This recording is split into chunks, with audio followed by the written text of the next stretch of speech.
ओम शांति। ओम शांति। ओम शांति। आज बाबा कहते हैं हर परिस्थिति में प्रसन्न चित्त, शांत और चिंताहीन होकर अपना प्रयास करते रहो, जीत अवश्य होगी। हमेशा हमें प्रयास करते रहना है। ये जीवन ही है क्या, प्रयास करते रहने का, जीत होना ही होना है। क्योंकि हम लोग कुछ 1-2 बार 4 बार 10 बार करके क्या करते, हार मान जाते कि यही है परिस्थिति, इसके आगे और कुछ हो ही नहीं सकता है। एक बार क्या हुआ कि एक टब में पानी रखा गया और उसमें एक बड़ी मछली को डाला गया और उसके बाद उसको खाने के लिए छोटी छोटी मछली दिया गया खाने के लिए। तो सारी मछलियों को खा जाता था बड़ा मछली। तो एक क्या काम किया कि बीच में एक शीशा लगा दिया। शीशा लगा दिया, इधर साइड छोटी मछली को, उधर साइड बड़ी मछली को। तो जब आती थी बड़ी मछली खाने के लिए, शीशा के आर पार दिखता था कि मछली है बहुत सारा, चलो खाने के लिए, तो जाके टकरा जाती थी शीशा में, तो फिर मछली नहीं खा पाती थी। फिर इस तरह से कई दिनों तक ये चलता रहा। वो अब समझ गई कि हम नहीं मिलेगा हमको खाने। अब कुछ दिन के बाद वो शीशा हटा दिया गया तो मछली आती थी और थोड़ी ही दूर में वो रुक जाती थी, नहीं इसके आगे नहीं जाना, नहीं तो चोट लग जाएगा हमको, चोट लग जाएगा। एक डर बैठ गया उसको और ये डर फिर उसके पार जाने नहीं दिया। वो जिंदगी भर वैसा ही डर पाल के रख दिया। यही हमारे जीवन में होता है। 1 बार हुआ, 2 बार हुआ और हम क्या करते, उसको अपने जीवन में धारण कर ले, नहीं इससे ही हो रहा है, ऐसा ही हो रहा है, करते चले जाएं। किसी दिन हो सकता है कि मेरा हिसाब किताब शांत हो जाए और वो शीशा को बाबा जो हिसाब किताब का है वो हटा दे, ख़त्म हो जाए और हम पार हो जाएं। वो शीशा हट गया, अगर वो आ जाती उसको भोजन मिल जाता। तो इसीलिए हमें कभी भी प्रयास छोड़ना नहीं है, हार नहीं मानना है और चिंताहीन होकर अपना जीवन जी रहे हैं तो प्रयास भी करते रहना है। कोई चिंता फिकर करके नहीं, क्या होगा, एक आदत सा बन जाना चाहिए। अच्छा जीवन जीते हैं तो उसमें क्या पूरा जीवन सुखी सुख होता है क्या, नहीं।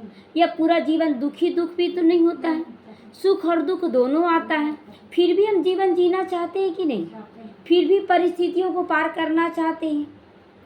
तो उसी तरह ये भी है कि हमारे जीवन में अगर कोई चीज़ ऐसा हो रहा है जिससे हम हार ले रहे हैं तो हार नहीं मानना चाहिए, उसके आगे भी जीवन है। किसी दिन ऐसा होगा कि हम पार कर जाएंगे। उसी तरह एक मूर्तिकार था, बहुत बड़ा मूर्तिकार था, साधारण नहीं। तो एक राजा कहीं से मजबूत पत्थर लाया और मजबूत पत्थर लाया तो उसको मंत्री को दिया कि लो विष्णु चतुर्भुज का ये मूर्ति बनवाओ। तो सोचा बड़ा ही मूर्तिकार को देते, राजा का ऑर्डर है तो अच्छा मूर्ति बनना चाहिए। ले गया बड़ा मूर्तिकार, वो 50 बार ठोका, पत्थर कुछ भी नहीं हुआ, टूटा तक नहीं। और 51 बार जब वो ठोकने लगा तो सोचा नहीं, बार बार मेहनत तो बेकार ही जा रहे हैं, लौटा देंगे। जबकि वो मूर्ति बनाने के लिए 50 स्वर्ण मुद्रा देने के लिए राजा बोला, लेकिन वो बोला नहीं अब नहीं हो पाएगा। और वो जाकर फिर दे दिया मंत्री को। मंत्री बोला कि राजा तो बोले हैं बनाने के लिए तो बनवाना तो पड़ेगा। अब छोटा मूर्तिकार के पास ले गया, वो कोशिश किया, क्योंकि छोटा मूर्तिकार आप देखिएगा वो ज़्यादा मेहनत करेगा कुछ ना कुछ कमाने के लिए। बड़ा में थोड़ा आलस्य आ जाता है, लेकिन छोटा में कुछ पाने का इच्छा रखता है, कमी रहता है। छोटा वाला जो 50 बार वो ठोका था ना, उससे वो अंदर से कमज़ोर हो गया था, भले टूटा नहीं था लेकिन कमज़ोर हो गया था।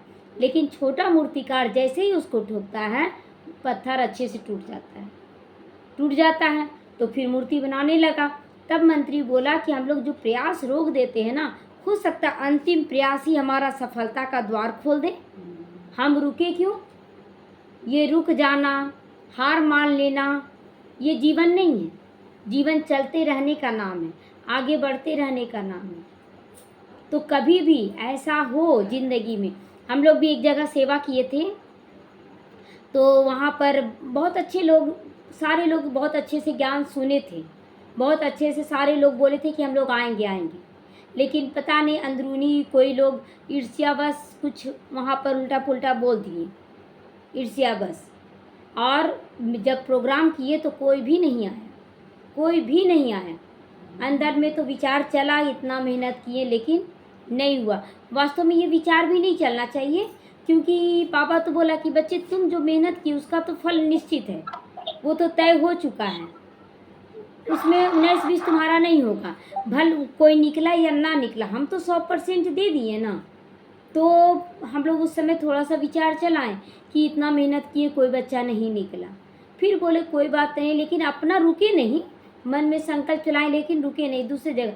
लेकिन कुछ दिनों के बाद वहाँ से एक माता निकल गई, और वो माता पूरी धारणा युक्त निकली, अच्छे से निकली, सब चीज़ करने लगी। तो सफल हुआ ना। कुछ समय के बाद ही निकला वो बीज, लेकिन निकला ना। तो अगर सच्चे मन से किया जाए ना कोई काम, तो कोई कितना भी आपका विरोधी हो, कोई कितना भी अड़चन डाले, विघन डाले, सफल करने वाला वो बैठा हुआ है, हमारा बाबा बैठा हुआ है। हम क्यों हार मान जाएं? हम अपना कर्म 100% करते चले जाएं, बस बाबा को याद करते हुए सब कुछ करते चले जाएं।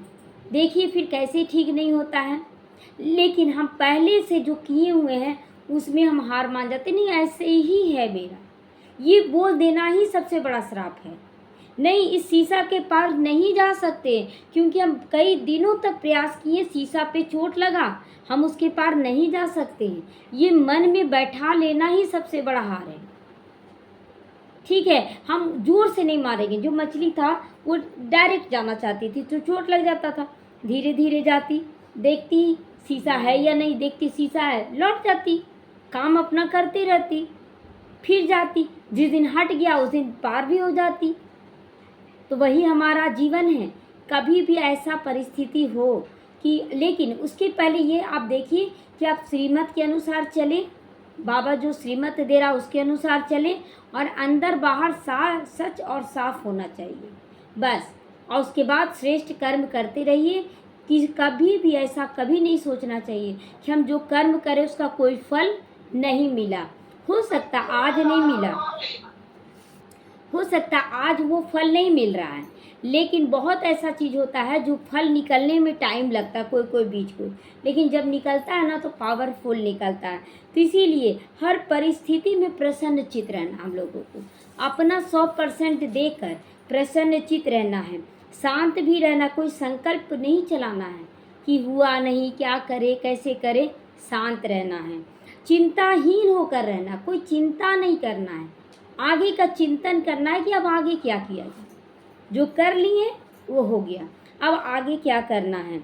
अगर इन बातों पे ध्यान दोगे तो आत्मा समझ कर अगर ध्यान दोगे तो आगे और बड़ी मंजिल तुम्हारा इंतज़ार कर रही होती है। उस मंजिल तक पहुंचने में तुम्हें फिर देरी नहीं लगेगी। बाबा कहता बहुत बड़ी मंजिल हमारा इंतज़ार कर रहा, लेकिन हम रुक गए यहीं पर, तो उसके आगे बाबा रोकना नहीं चाह रहा था। जैसे कि यहाँ पर छोटा प्राप्ति है, अब इस प्राप्ति को अगर प्राप्ति हो जाएगा ना तो हम वहीं रुक जाएंगे, लेकिन अगर प्राप्ति नहीं हुआ तो हम बोलेंगे तो चलो और आगे बढ़ो, चलो और आगे बढ़ो। आगे बढ़ने से ही वहाँ पर और बड़ी प्राप्ति मेरा इंतज़ार कर रही होती है।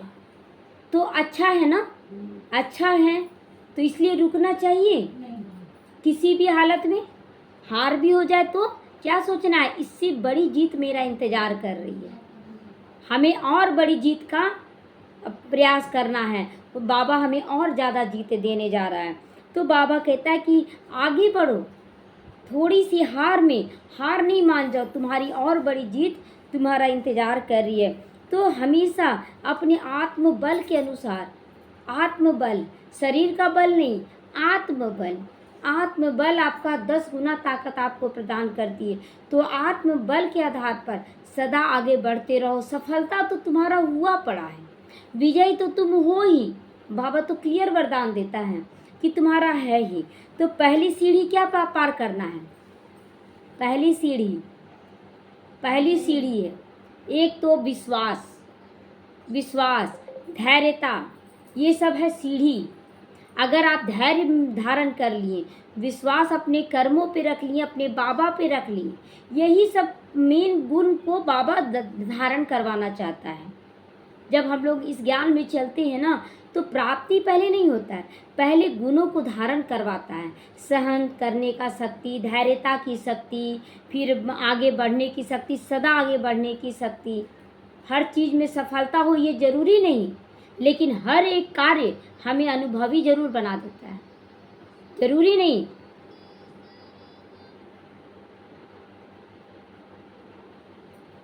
हर एक कार्य हमें अनुभवी जरूर बनाता है, तो कुछ ना कुछ तो दिया वो, ऐसा तो नहीं कि नहीं दिया। तो हर कार्य आपको अनुभवी बना रहा है, हर कार्य में कुछ। तो बाबा कहता है कि यही सब हमारी पहली सीढ़ी है कि गुण ज्ञान शक्तियों को हम धारण करें। सफलता तो बाहरी चीज़ है, बाद में वो मिलेगी। पहले तो आपके अंदर, आप आसानी से अगर सफलता को प्राप्त कर लेना तो गुण ज्ञान शक्ति आपको हासिल नहीं होगा, आसानी से मिल जाए तो। इसलिए बाबा का पहला है उद्देश्य कि मेरे बच्चों के अंदर ज्ञान गुण शक्ति फुल हो जाए हर तरह से, चाहे बाहरी चाहे अंदर का, मतलब बाहरी कर्मेंद्रियों से, चाहे मन बुद्धि संस्कारों से, एकदम क्वालिटी का खजाना भर जाए हमारे अंदर, ये बाबा चाहता है। तो इसीलिए ये पहली सीढ़ी है कि अपने अंदर ज्ञान गुण शक्तियों को धारण करो, तो उसके बाद जो सफलता होगी वो बहुत अच्छी होगी। जीवन एक सुंदर सफ़र है, प्रतिस्पर्धा नहीं है कि हम उसको आगे कर दें उसको पीछे कर दें, ये नहीं है। ज़िंदगी बहुत सुंदर है, अगर जीना सीख लीजिए तो हर एक से प्यार हो जाएगा। आज बहुत लोग मतलब ये भी कर रहे हैं, रेस भी कर रहे हैं कि हम उससे आगे निकले, हम उससे आगे निकले। वास्तव में रेस भी नहीं करना चाहिए। यही देख के उमंग उत्साह तो आएगा कि चलो हम भी करें, लेकिन आप केवल उसका बाहरी रूप देख सकते हैं, अंदर का रूप नहीं।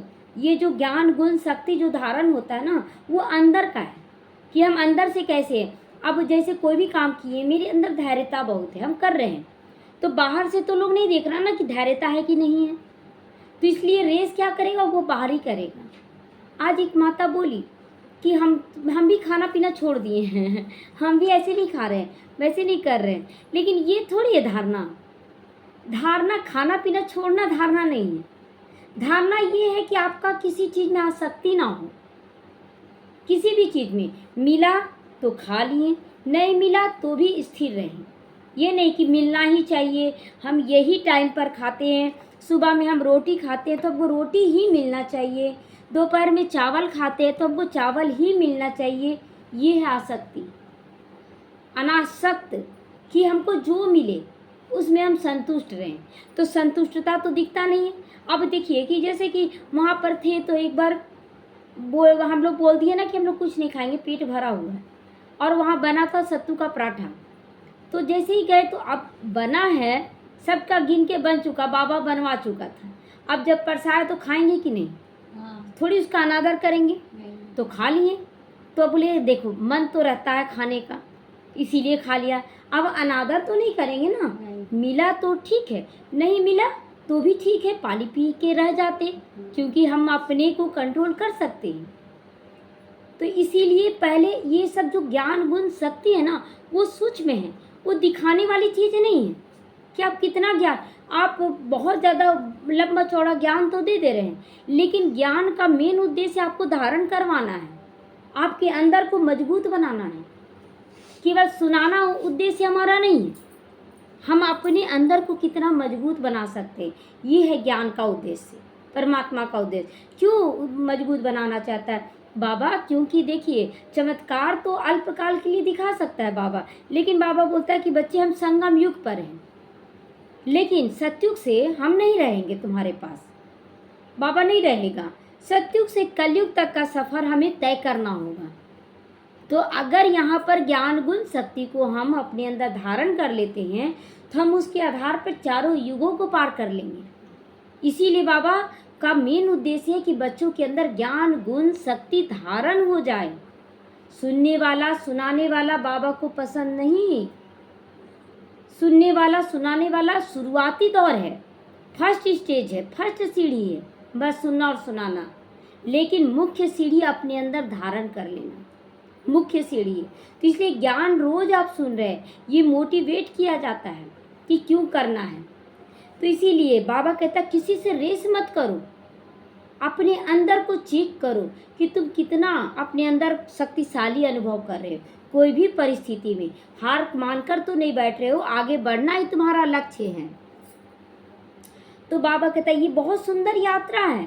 यात्रा में तुम्हें हार जीत, निंदा, स्तुति, सर्दी, गर्मी, हानि, लाभ सब कुछ देखने को मिलेगा। लेकिन आप अगर खुशनुमा होकर इस जीवन को जीते हैं तो आपको अंतिम में पता चलेगा मेरा जीवन बहुत सुंदर कटा, मेरा जीवन बहुत अच्छा से रहा, हर परिस्थिति में अचल अडोल होकर पार किए। तो तब मज़ा है। रो रो कर पार करना तो सारी दुनिया कर रही है, हाय हाय करके तो सारी दुनिया पार कर रही है। लेकिन हर परिस्थिति में हमें अचल अडोल होकर पार कर लेंगे। और जब परिस्थिति शांत हो जाएगी ना, तो जब हम अपना पिक्चर देखेंगे कैसे हम पार किए, तो महसूस करेंगे वाह वाह वाह वाह, बहुत अच्छे से हम पार किए। अपने आप को शाबाशी देने का मन करेगा। लेकिन अगर रो गए, संकल्प विकल्प चला लिए, तो मन में आता थोड़ा सा तो कमी हुआ। जो बाबा बोलता है ना कि मतलब नंबर 1 तो बाबा बना, लेकिन पॉइंट बाय पॉइंट थोड़ा थोड़ा कमी सबके अंदर, यही कमी है, यही कमी है कि संकल्प विकल्प चल ही जाती है ना चाहते हुए भी। तो इसलिए अपने धीरे धीरे अपने संकल्पों पे भी ध्यान दीजिए कि हमारा संकल्प कमज़ोर ना पड़े। और हम जो बाबा रोज़ पढ़ा रहा है, यही पढ़ाई रोज़ पढ़ा रहा है कि बच्चे धैर्यता का गुण धारण करो। धैर्यता का गुण कब धारण करना है, कब? ये तो मालूम है ना कि हम कार्य किए, फल नहीं मिला, अच्छा उसी समय धैर्यता का गुण चाहिए कि हम धैर्य तो रखें, इसके बाद जो रिजल्ट होगा वो बहुत सुंदर होगा। हम करते तो चले जाएं, यही धैर्यता है। तो बाबा कहता है कि ये यात्रा बहुत सुंदर है। अपनी अपनी मंजिल तय करो कि कहाँ तुम्हें पहुँचना है, कहाँ पहुँचना है। निश्चित मंजिल तय करो। हमारी मंजिल क्या है? सतयुग में लक्ष्मी नारायण का पोस्ट। अब हम बोल दें कि लक्ष्मी नारायण तो बन चुके हैं, अब हम क्या बनेंगे? अभी तो दिख रहा है कि 50 साल से चलने वाले बच्चे भी हिल रहे हैं। क्या पता मेरा ही नंबर हो, कौन जानता है कि मेरा नंबर लग जाए। हम कोशिश करना क्यों छोड़े, हम करते चले जाएं। कभी कभी अंतिम में हमारा जीत हो जाता है। तो इसलिए अपना कोशिश करते चले जाए, अपना जैसा सोचोगे वैसा बन जाओगे। तो हम सोच में क्यों ढीला कर दें? हम सदा लक्ष्य रखें, हमें ऊपर बढ़ना है। तो केवल सोचना ही नहीं करना भी है और धारण भी करना है। अब हम सोच तो लें कि हम लक्ष्मी नारायण बनेंगे, तो पहले तो सीढ़ी देखना है कि जैसे दादियाँ हैं, दीदी हैं, मम्मा है, बाबा हैं। तो मम्मा बाबा पहुँचे हैं लक्ष्मी नारायण के पोस्ट पे, मम्मा पापा कैसे त्याग तपस्या किए हैं, उस स्थिति को प्राप्त करना है। उस स्थिति को बाबा से आज बात कर रहे थे कि बाबा क्या आपके आगे नहीं जा सकते हैं? क्यों नहीं जा सकते हैं बाबा? जा सकते हैं कि नहीं? जा सकते हैं बाबा से आगे, मम्मा से आगे जा सकते हैं। तो बाबा बोलेगा कि नहीं जा सकते हो बच्चे, ऐसा बोलेगा क्या? अच्छा आप देखिए कि लक्ष्मी नारायण, चलो पहला माँ बाप है ना, वो पहले सीट पर बैठ गए, दूसरी बार कौन बैठेगा? हम बैठेंगे ना। उसकी संतान है तो उसके बाद हम बैठेंगे ना सीट पे, तो हम उससे अच्छा कार्य नहीं कर सकते हैं? हाँ देखिए, एक रिक्शे वाले का बच्चा डॉक्टर इंजीनियर बनता है ना। हम ये नहीं बोल रहे कि ब्रह्मा बाबा रिक्शे वाला है, लेकिन अपना लक्ष्य रखें। माँ बाप बहुत खुश होता है, माँ बाप बहुत खुश होता है जब उसके बच्चे उससे भी ऊंचा जाने का लक्ष्य रखते हैं, बहुत अच्छा कहते हैं। तो मम्मा बाबा भी हमें देखकर खुश होंगे। लेकिन जब हम पहले मम्मा बाबा से तो आगे नहीं जा सकते, कैसा लगेगा उस माँ बाप को कि मेरे बच्चे मेरे से आगे निकलना ही नहीं चाहते, हमको देखकर वो हार मान कर बैठ गए हैं, तो उसको अच्छा लगेगा? बिल्कुल भी नहीं। हमेशा अपना लक्ष्य रखें कि बाबा हम आपसे आगे जाएंगे, क्योंकि आपके अंदर तो अपना क्वालिटी था, मम्मा के अंदर अपना क्वालिटी था। अब मेरे अंदर ना तीनों का क्वालिटी धारण हो रहा है। शिव बाबा का भी क्वालिटी आ रहा है, ब्रह्मा बाबा का भी क्वालिटी आ रहा, मम्मा का भी आ रहा। अब सोचिए आपसे ज़्यादा हम हैं कि नहीं? ऐसे ही हम आगे हो गए, तीनों का क्वालिटी हो गया। अभी देखिए कि कोई अब फूल बनाने में कोई भी आर्टिफिशियल फूल बना रहा है, कोई घर का सजावट कर रहा है, कोई बहुत अच्छा खाना बना रहा है, सबके अंदर क्वालिटी है। और एक बच्चा बहुत ध्यान से देख रहा है कि फूल ही कैसे बनाता है, कैसे सजावट कर रहा घर का, देख लिया, वो सीख गया। दूसरी बार देखा कि ये भोजन कैसे बना रहा है, वो भी सीख लिया। कोई बना रहा, झाड़ू पोछा करके घर का सफाई कर रहा, वो भी सीख लिया। अब ये तीनों सबके अंदर एक एक क्वालिटी बहुत अच्छा है। अब वो बच्चा जो था तीनों क्वालिटी को देखा और तीनों क्वालिटी उसके अंदर धारण हो गया, तो वो ज़्यादा तेज हुआ कि नहीं? ज़्यादा तेज हुआ ना। बस यही करना है, यही करना है। इसीलिए मम्मा से जब पूछा गया था कि मम्मा आप, हम लोग तो बहुत पीछे आए हैं, हम लोग कैसे आगे बढ़ेंगे, तो मम्मा क्या बोली कि शुरुआत में चलने वाले पैदल, उसके बाद साइकिल से, उसके बाद बाइक से, उसके बाद हवाई जहाज़ से। हम लोग हवाई जहाज़ वाले हैं, क्योंकि बहुत सारे भाई बहनों के अनुभव से हम लोग सीख रहे हैं। कभी उस फूल वाले से सीख रहे हैं, कभी खाना बनाने वाले से सीख रहे हैं, कभी सफाई, सबका अनुभव ले लिए। उन लोग तो एक एक क्वालिटी सीखने में टाइम लगा दिया, हम लोगों को सीखने में टाइम लगेगा क्योंकि हम लोग तो देख ले रहे हैं सब कुछ। तो हम लोग बहुत आगे जा सकते हैं, लेकिन हम अपनी सोच को छोटा कर देते हैं तो हम नीचे हो जाते हैं। अपनी सोच को बड़ा करिए, अपनी सोच को बड़ा कीजिए, बस उसके बाद देखिए कि कैसे आप आगे बढ़ जाते हैं। ओम शांति।